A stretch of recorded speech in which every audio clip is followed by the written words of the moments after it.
السلام عليكم ورحمة الله وبركاته. ازيكم يا حبايبي؟ يا رب يا رب تكونوا بخير، وحشيني جدا جدا. معانا النهاردة بقى فيديو مهم جدا لكل عروسة وكل ام بتجهز بنتها. يا رب تتابع الفيديو ويعجبك، وان شاء الله لو عجبك الفيديو يا ريت ما تبخليش عليا باحلى لايك، ونبتدي مع بعض الفيديو ونقول بسم الله. طبعا اهم طقم بالنسبه لاي عروسه، احنا هنتكلم النهارده عن اطقم العروسه اللي بتجيبها في جهازها.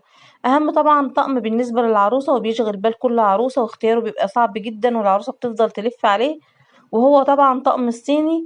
وطقم الصيني يا جماعة دلوقتي في منه أشكال حلوة جدا جدا، وأغلب الأشكال الجميلة المميزة بتبقى في الأطقم الجديدة اللي نازلة، اللي هي نص طقم اللي هو 66 قطعة.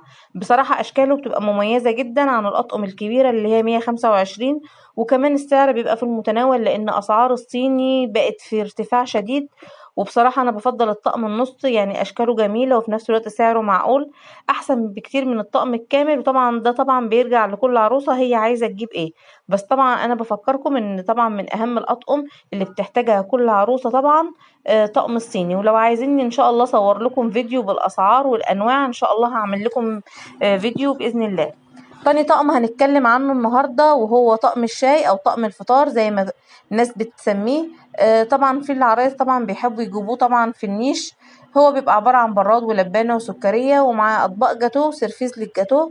وطبعا في منه أسعار كتير، بيبدأ مثلا من 1600 جنيه، وانت بقى طالعة كل واحد على حسب اختياره. وفي منه أشكال وألوان كتير، كل واحد بيجيب اللي يناسبه وبيتناسب مع مع ذوقه في اختيار الحاجات اللي هيحطها في النيش. زي ما انتوا شايفين ده تاني طقم معانا اللي هو طقم الشاي.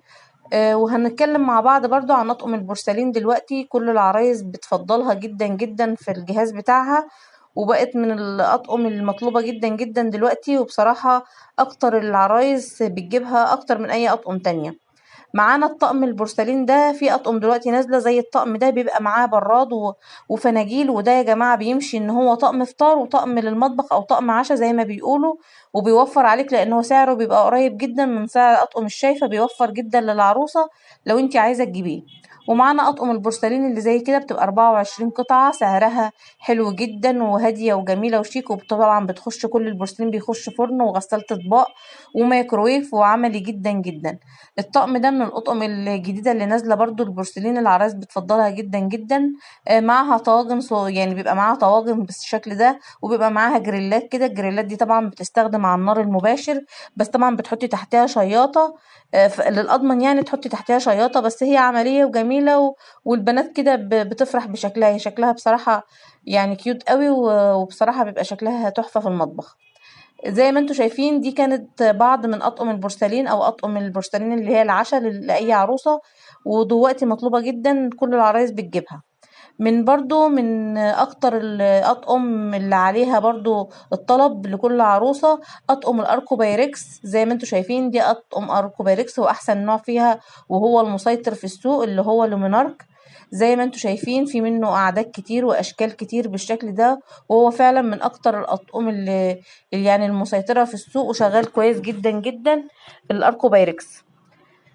زي ما انتوا شايفين في منه بقى اشكال واعداد كتيرة. زي ما قلت لكم كل عروسة بتختار على حسب ذوقها وعلى حسب اللي يناسب امكانياتها في الاعداد وفي الاشكال.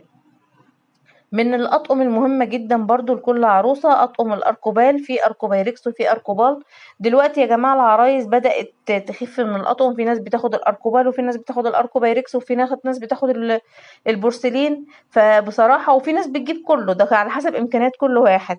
بس أنا بفضل يعني بلاش يعني تكتري من الأطقم في المطبخ، عشان دلوقتي كل حاجة بقت غالية جدا في الأسعار. انت المفروض تجيبي اللي انت يعني بتستخدميه واكتر حاجة مطلوبة منك. ودي كانت اهم الاطقم اللي مطلوبة لكل عروسة. يا رب الفيديو يعجبكم.